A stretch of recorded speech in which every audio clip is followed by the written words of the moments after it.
All right, great. We're going to move over and we'll discuss infection in the cancer patient. This was actually a very interesting talk for me to do.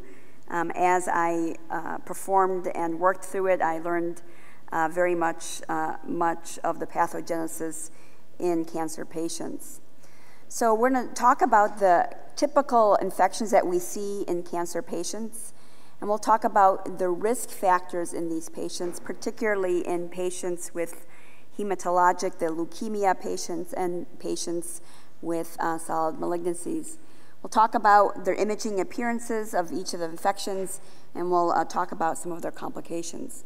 Keep in mind that there are nearly 2 billion new cancer patients every year in the US in 2019, and close to 610,000 patients die from cancer.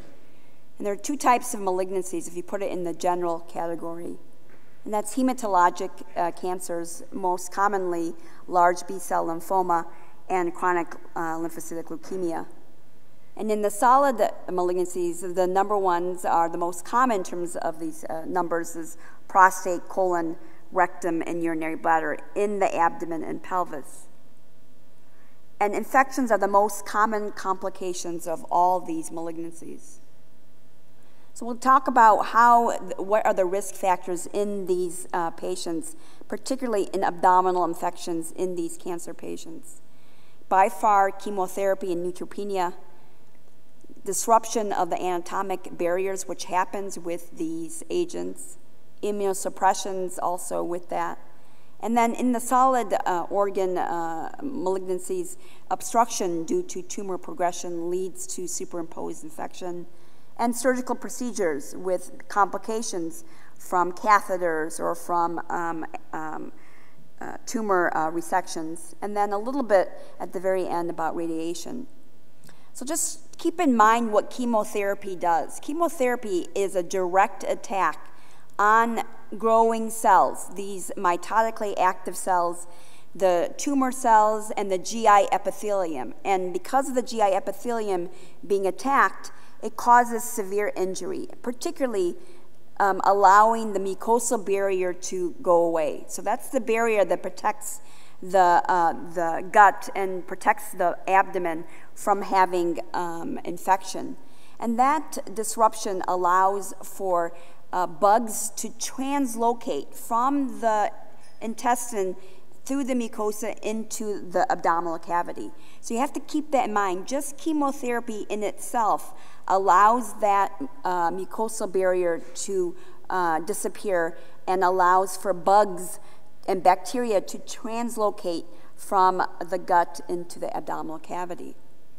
Keep in mind that neutropenic fever is a very common source of infection in our cancer patients. Number one, we just talked about the direct effects on the chemotherapy that on the mucosal barrier with that, the immunodeficiency due to the cancer itself, and the therapies that cause immunosuppression.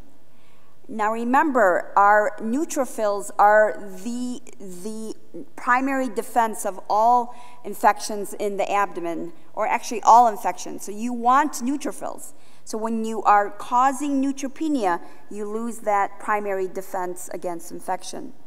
So just keep in mind, in patients who are coming on for bone marrow transplant or stem cell transplant, they, in the first 30 days when they are getting ready for their transplant, they remove all the cells of that patient to replace it with the new transplant. And so when they remove that, there is significant neutropenia in these patients, to the point where lots of infections occur. And there is a guideline that all these cancer patients, every single cancer patient with a neutropenic fever, gets treated with broad spectrum of antibiotics, because we don't know what infection they have. Their whole gut is being replaced, and so they have to be quickly taking care of these broad spectrum antibiotics. Bacterial infection is the most common source of neutropenic fever. Okay, so you have to remember, again, they translocate from the bowel. Just the presence of being neutropenic, the defense mechanism is gone, the bugs in our normal gut translocate and have a significant bacterial infection. This, for example, is a patient with lymphoma, and he is currently being treated to get a stem cell transplant and is presenting with significant E. coli sepsis. They usually scan them.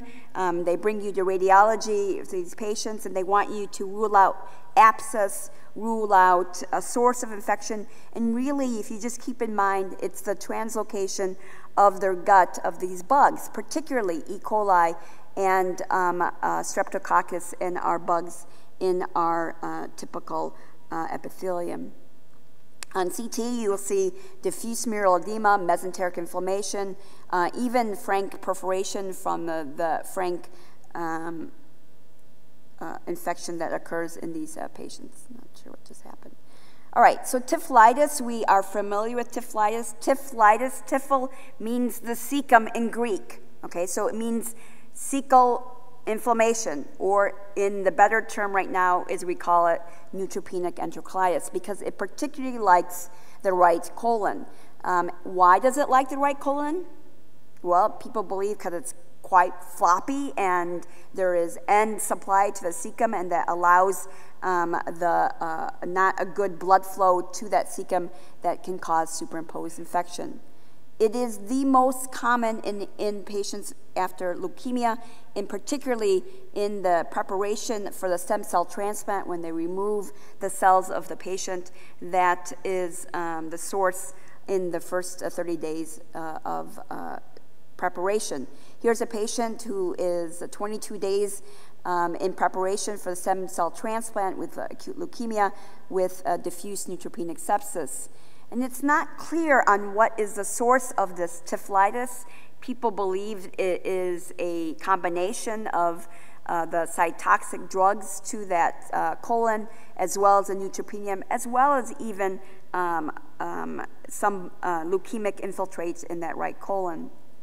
So on imaging, we look at the mural edema, very thick bowel in the setting of neutropenic enterocolitis. It likes the cecum, the terminal ileum, the ascending colon, and can cause significant distress. And these patients, again, adequately treated with antibiotic broad-spectrum use in those patients. Here's a patient 22 days after stem cell transplant with diffuse neutropenic sepsis. And our goal on imaging is not so much to confirm, they know what the patient has typically, but because they can cause significant disease and complications and even frank perforation, and this is what we are asked to report on.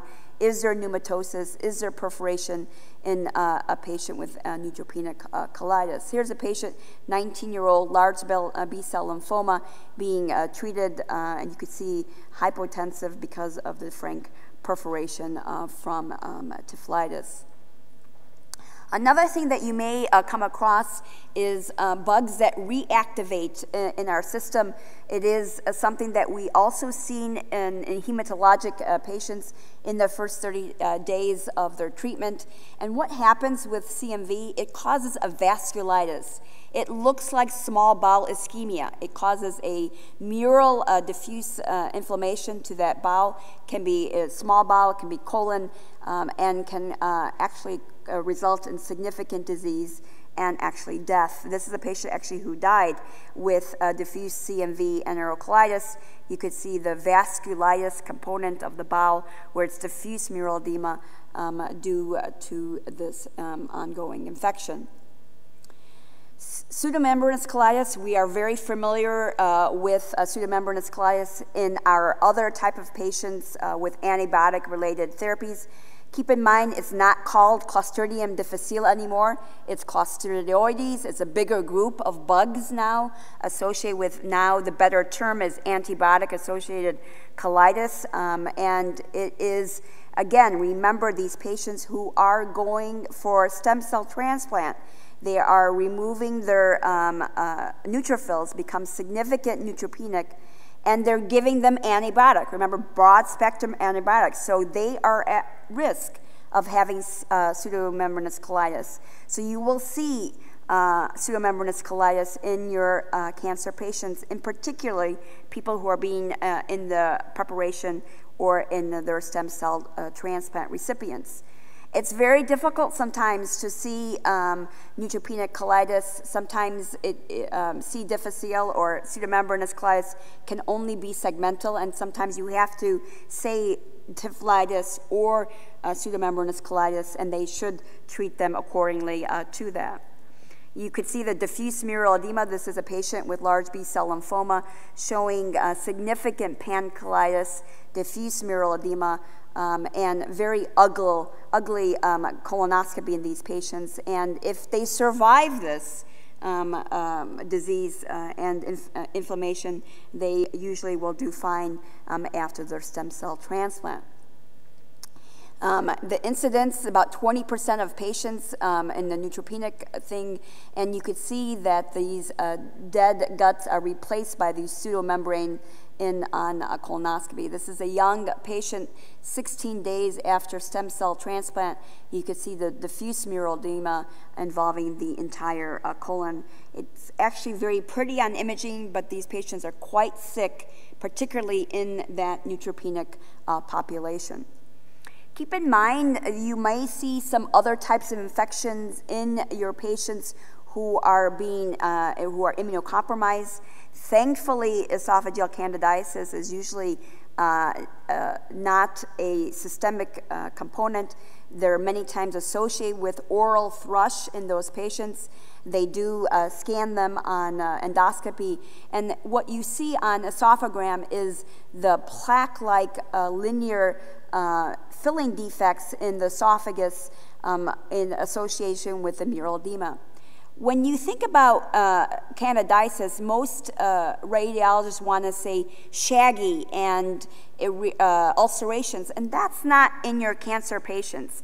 Your candidiasis are not shaggy esophagus. Those are the patients who have AIDS and HIV that give you the very severe ulceration. It's the plaque-like changes in the esophagus that you see with your cancer patients. And this is why I call it the tree bark, because it looks like a tree. It's these large polypoid filling defects through the esophagus that give this appearance. And this patient particularly, for example, opens their mouth, and she does indeed have oral thrush in this patient. This patient has a astrocytoma ongoing with steroids and dysphagia, and we see this long plaque-like formation. When you think about invasive fungal, that's a problem. That's when the patient is quite sick.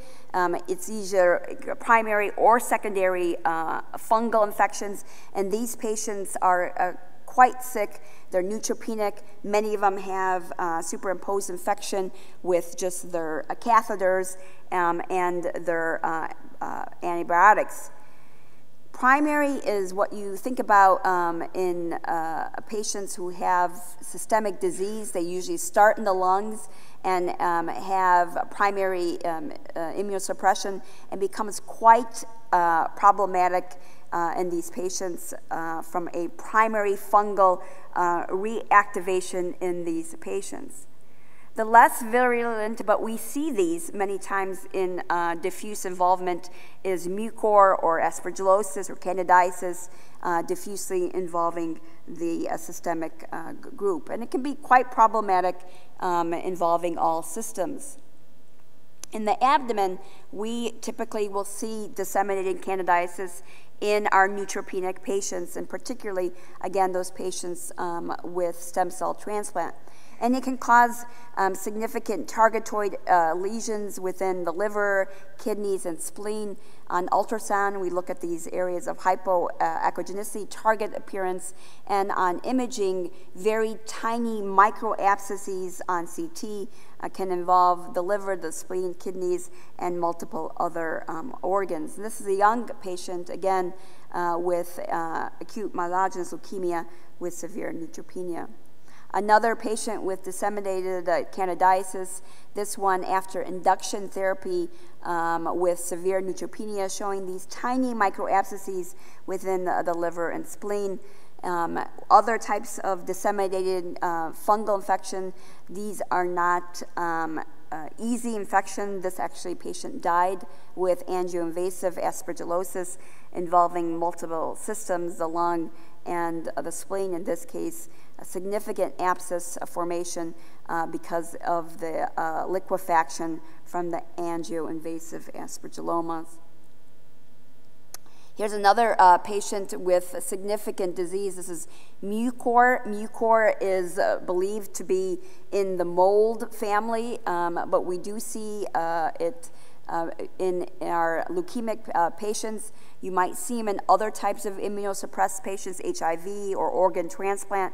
And what the problem with mucor is, it causes angioinvasive, just very similar to aspergillosis, causes a thrombosis, infarction, and tumor and tissue necrosis in this patient. This patient who had myelodysplastic syndrome and had significant disease from mucor of the gut, he also died after with diffuse mucor invasion of the gastrointestinal system.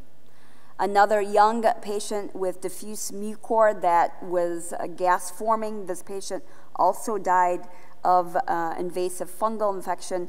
Look what happens to the gut. Really no enhancement, dead kidney that was liquefied from this angioinvasive mucor infection. Other types of infection could be these fungal-like infection.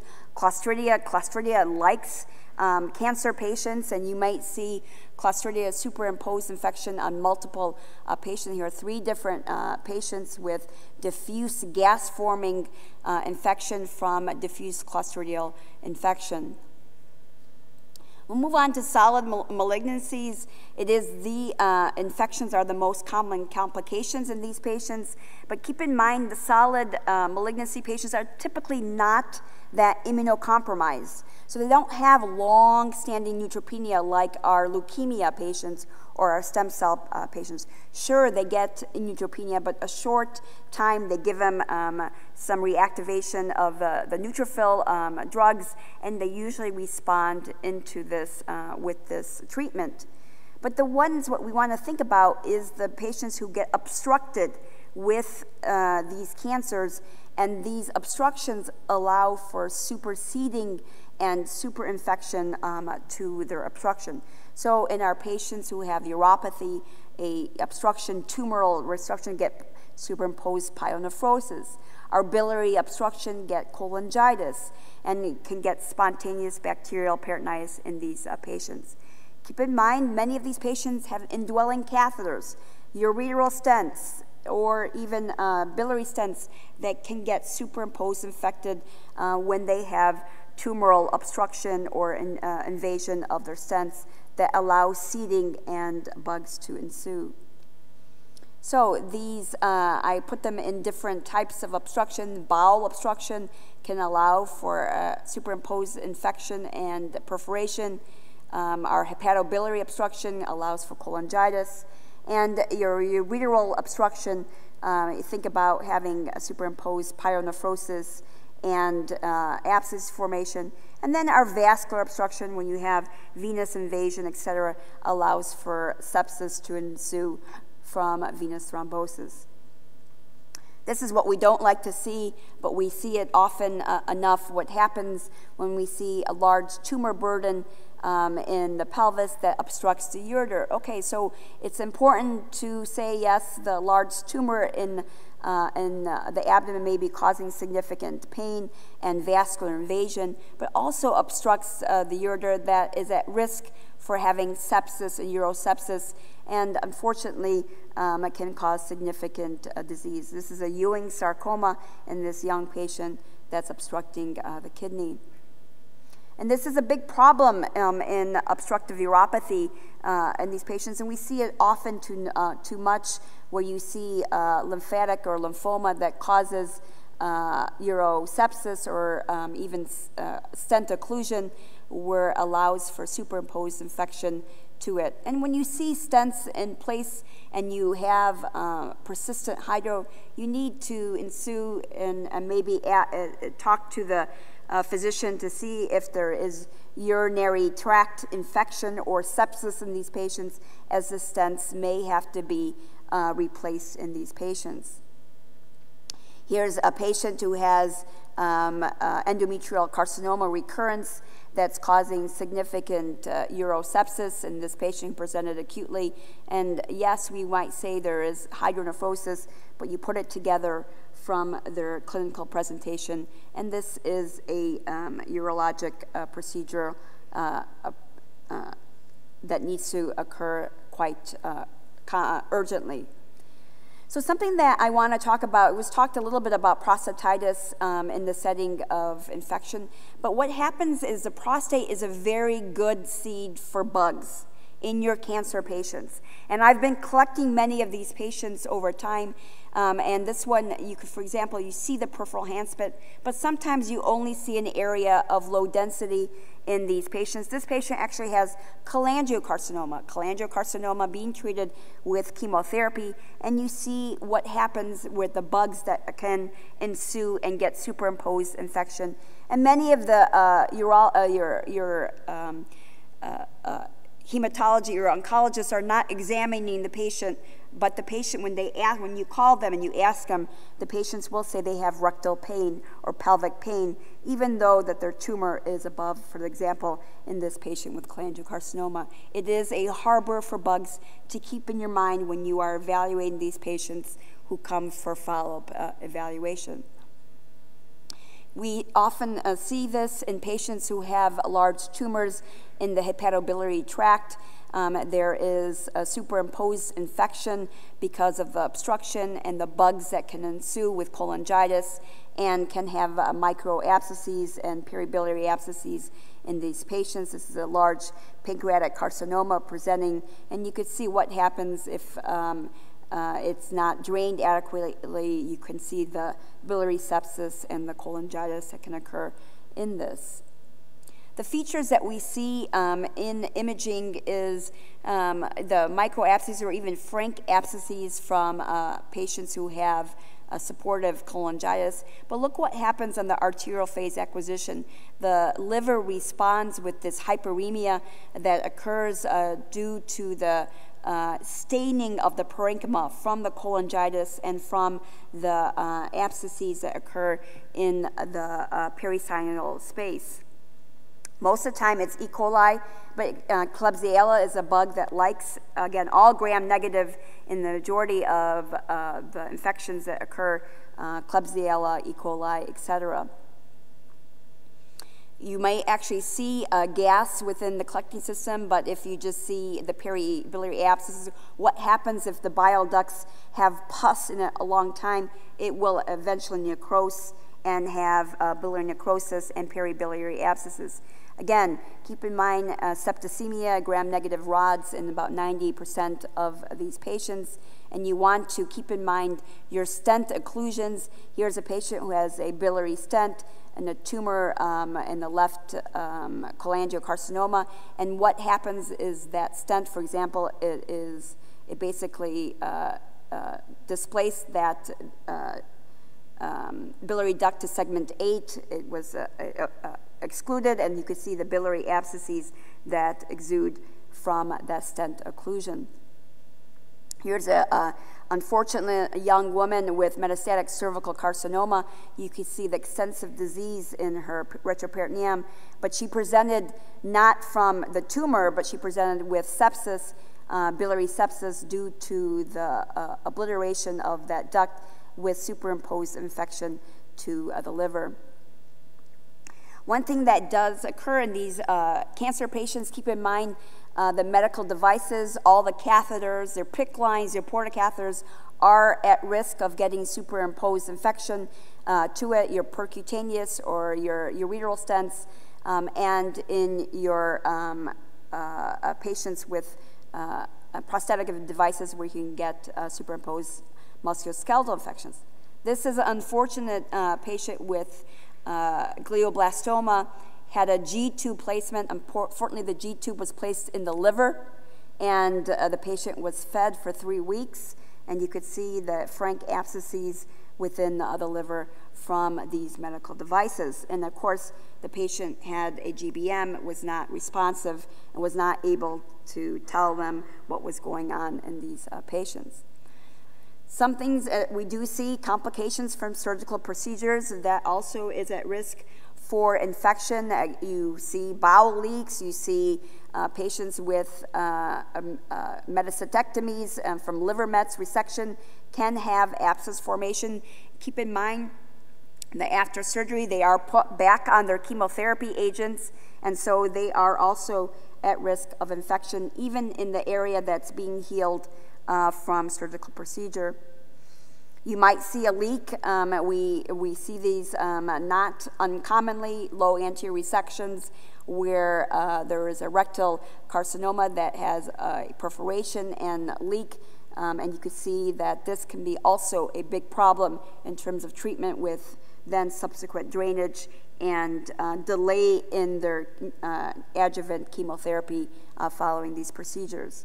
We're going to end with radiation enteritis. And keep in mind that radiation in itself, it doesn't cause infection, but because the bowel barrier is removed, it basically causes that obliterative enteritis of the gut.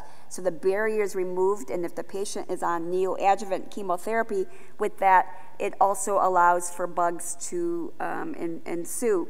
If you have a complication of radiation as such, you can see that this one had frank perforation from longstanding cervical cancer treatment that perforated and presented acutely with sepsis in this patient with a superimposed infection.